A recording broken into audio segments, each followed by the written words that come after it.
This code encompasses providing advice and assistance to organizations on scientific and technical matters.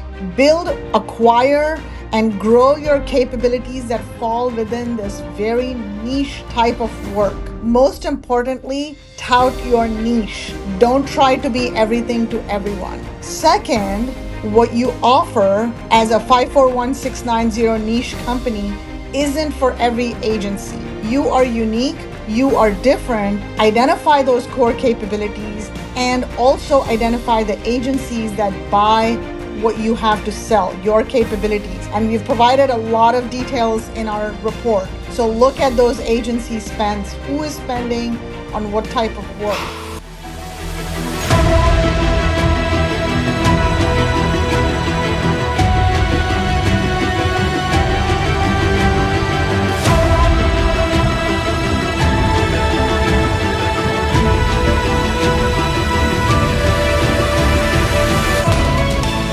Welcome to Cracking the Code. This is the podcast where we pull back the curtain on government contracting. I'm your host, Steve. And I'm Elizabeth, your co-host. Today we're exploring the fascinating and lucrative NAICS code 541690. Other scientific technical consulting services. This code might sound like a niche corner of the federal work, but trust us, there is big money and big opportunity to be made here. And to help us dive deep into the data, we've brought on Mon, our lead researcher, who's been crunching the federal contracting numbers. Hey everyone, excited to be back and to unpack this with you.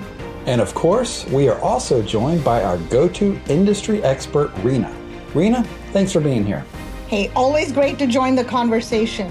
This NAICS code is one of those sleeper categories that most companies overlook, and they shouldn't, so excited to discuss this with you all. So Mon, will you give us a quick definition? What exactly is NAICS 541690? Okay, so first let's remind ourselves that NAICS stands for North American Industry Classification System, which the federal government uses to categorize business types for contracting and data purposes. The NAICS 541690 especially covers other scientific and technical consulting services. This includes firms providing advice and assistance in areas like energy policy, environmental consulting, logistics optimization, agricultural systems, security and threat analysis, and scientific research support. Basically, specialized consulting that doesn't squarely fit into a narrower NAICS category. So it's like a catch-all for niche scientific or technical advisory work? Exactly. It's the government's way of categorizing consulting services that are highly technical, often involving data analysis, modeling, systems design, and domain-specific. And these really just aren't white papers or academic reports. We're talking real, actionable consulting here, advising the military on logistics, helping Health and Human Services design public health systems, or working with DHS on emergency response frameworks. Thanks, Mon and Rena. That definitely expands the scope. It sounds like it's more versatile than it seemed at first glance. Absolutely. It's quite it's that quiet engine behind a lot of federal operation. All right, so let's talk numbers, Mon. So what does the 5-year federal spend look like under this NAICS code? Okay, so from fiscal year 20 to fiscal year 24, the government awarded over $6 billion under these NAICS, being the Department of Defense the agency that led the charge. However, the Health and Human Services, HHS, the U.S. Agency for International Development, USAID, and the Department of Homeland Security, DHS, were also significant players. So could you break that down a little bit more? Sure. So if we take a look at the data, in the past 5 fiscal years, the DoD awarded more than 3,000 contracts totaling $2.6 billion across 17 sub-agencies. In the case of the HHS, it awarded nearly 2,900 contracts, summing up $2.2 billion in spend across 12 sub-agencies. USAID, on the other hand, awarded 86 contracts totaling $1.1 billion in spend while DHS awarded 184 contracts with a spend of almost 360 million across 6 sub-agents. Wow, Mon, so the USAID has the fewest contracts but a huge spend. That's critical insight. If you're chasing volume, HHS and DoD is where you'll find the most action. Hundreds of contracts and consistent demand. Now, USAID was, and I use the past tense, was a hotbed for high dollar opportunities with fewer competitors under the NAICS code. But there is a shift happening due to DOGE's actions, the Department of Government Efficiency. They have introduced cost-cutting measures, and there are a lot more administrative bottlenecks that have slowed down work in USAID. Now, I get it. There is some reinstating of the funds with USAID, but I do see a slowdown of contracts under this NAICS code for USAID. So I would think that companies approaching this particular NAICS code, they might want to approach USAID a little bit more cautiously. Would you say that? Exactly. It's a valuable target, but the process has gotten more complex and it's a little less predictable than it used to be. Well, and what about DHS? As I mentioned previously, the DHS awarded 184 contracts worth over 360 million. It is smaller than the others in terms of total spend, but it is still significant, especially if you are in security or emergency management consulting. Their sub-agencies lean heavily on those services. And for firms with homeland security capabilities, DHS can be a great fit. It's not as saturated as DoD or HHS. There's room to differentiate, and fourth quarter of this year, we do expect DHS funding to go up. Okay, so on the small business side, would you guys consider this an even playing field? It actually is. From fiscal year 20 to fiscal year 24, small businesses won more contracts than large ones. As you can see on the chart, small businesses received nearly 1,200 contracts, whereas the large businesses earned a little more than 1,000 contracts under these NAICS. Okay, that's awesome to hear. It is, and it reflects how technical consulting often depends on niche, specialized knowledge that small businesses are uniquely positioned to offer. So let's talk about timing. What time of the year do we typically see these contracts being handed out for this particular NAICS code? So historically, the biggest spikes were in the second and fourth quarters of the government fiscal year, and that actually tells us most of the heavy spending happens mid-year and at the end of the fiscal year. So Mon, when should companies be marketing and responding to sources SOTs? Well, the correct answer is always. They should always be prepared and marketing.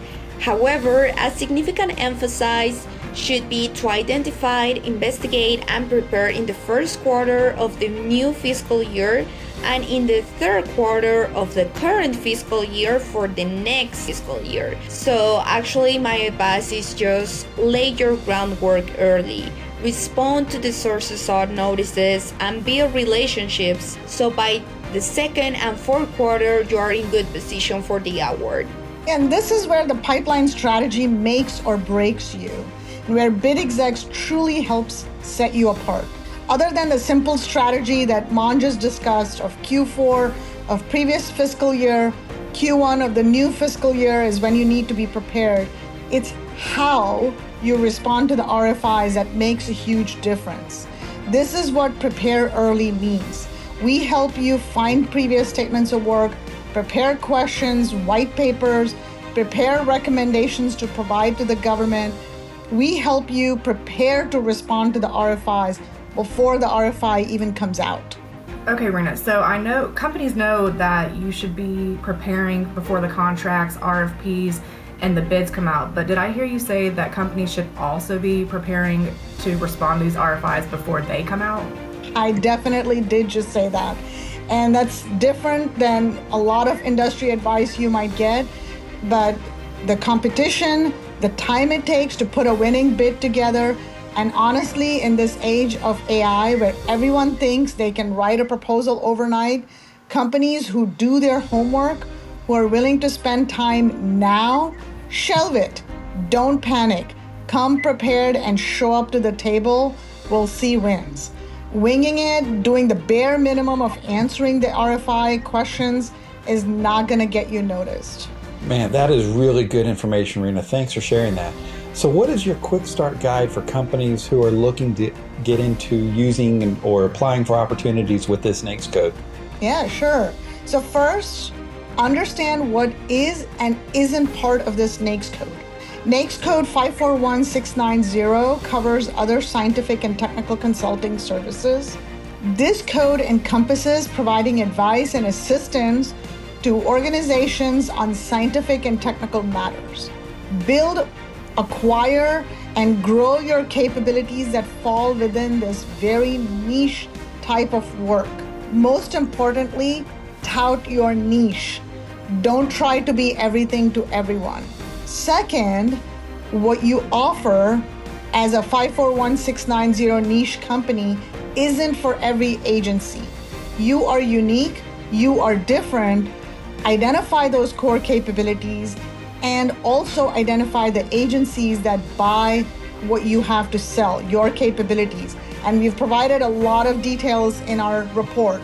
So look at those agency spends, who is spending on what type of work. However, here's my advice that will raise some eyebrows here. Don't limit your capabilities to just your core. Look to the right and left of your core services. Build capabilities to support a complete solution, either through your own company if you have experts, or consider joint ventures, mentor-protege relationships, and other avenues that allow you to claim past performances of other companies. You focus on your core, but be prepared to offer a full solution. This is what consolidation and integrated buying means and where the government is going. Now, within this, there are many flavors and strategies to help you with, and which is what BidExecs is good at and where we can help you. I love that, Rena. But this really does sound like something that you need to plan and not something companies can just bluff their way into. Absolutely not. Winging it does not work in government contracting. It never has. You have to have a background, passion, and knowledge, and then build on it and collaborate. This is a fantastic teaming NAICS opportunity, or NAICS for teaming. A lot of these awards are won with blended teams of subject matter experts and project integrators because the work is specialized. There are very few companies, especially small businesses, that have full scope of capabilities for any one bid. So teaming is very important. So from market research to strategy, wow, what another great episode on Cracking the Code. That's a wrap on NAICS 541690. Other scientific and technical consulting services. Rena, Mon, thank you very much for bringing your A game today. Appreciate it. Thank you both for having me. Always a pleasure. Let's go win some contracts. And if you want a deeper breakdown on how to help building your pipeline with this NAICS, reach out to us at sales@bidexecs.com, or you can always visit us at www.bidexecs.com. And don't forget, like, share, and subscribe to Cracking the Code. And until next time, I'm Steve, and we'll see you on the next episode.